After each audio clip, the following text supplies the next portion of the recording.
Well, this Thursday night is a huge night for Port Adelaide Footy Club for a number of reasons. Firstly, most importantly, we play the Premier, Hawthorn, in a continuation of a fantastic rivalry that's been building up over the last few years.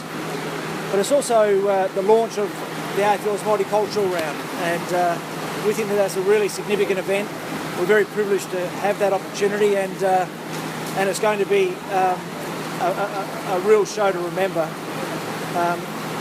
If you think about the AFL agenda over the last few years to drive diversity into the game, multicultural round becomes super important in our view. And the stats are incredible. 43% of all Australians have one parent born overseas.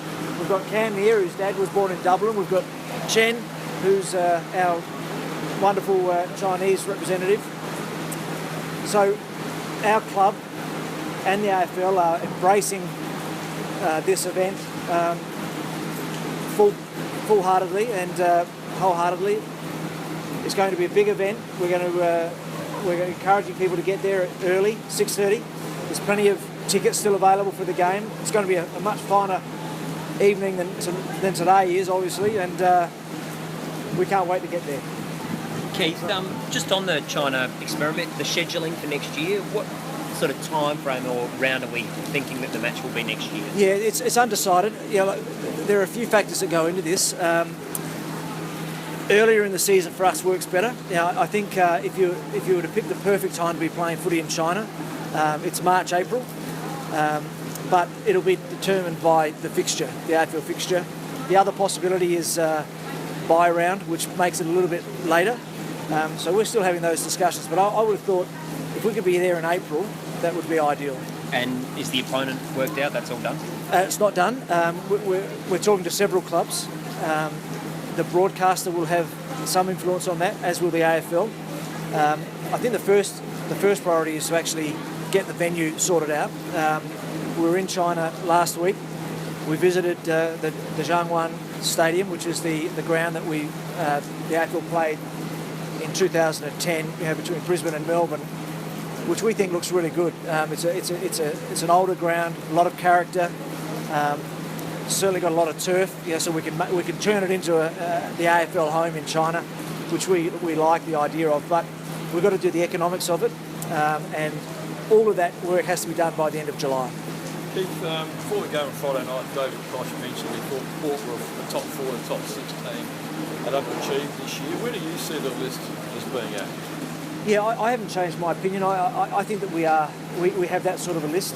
Clearly, our depth has been challenged this year. If you have a look at the sort of injuries that we've had, we've had a big part of our backline dismantled. You think about Carlisle, Homsch, Jonas, Jackson, Tringo.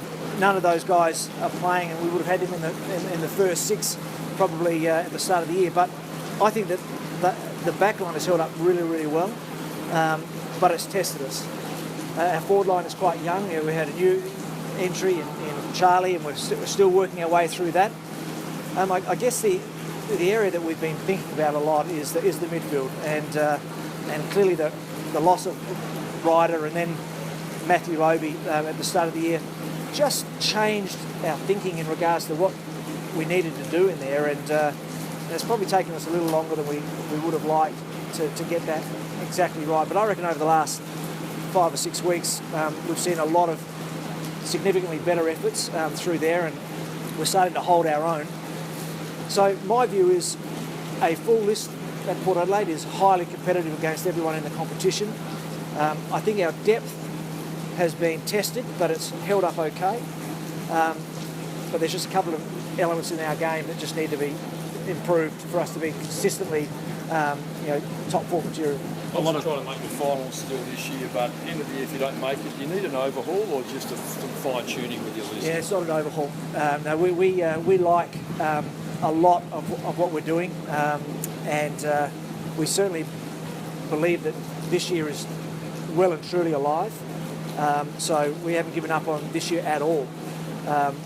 But we think that the important thing is you've got to keep building on the things that you learn. And whilst it's frustrating at times, it's not an exact science.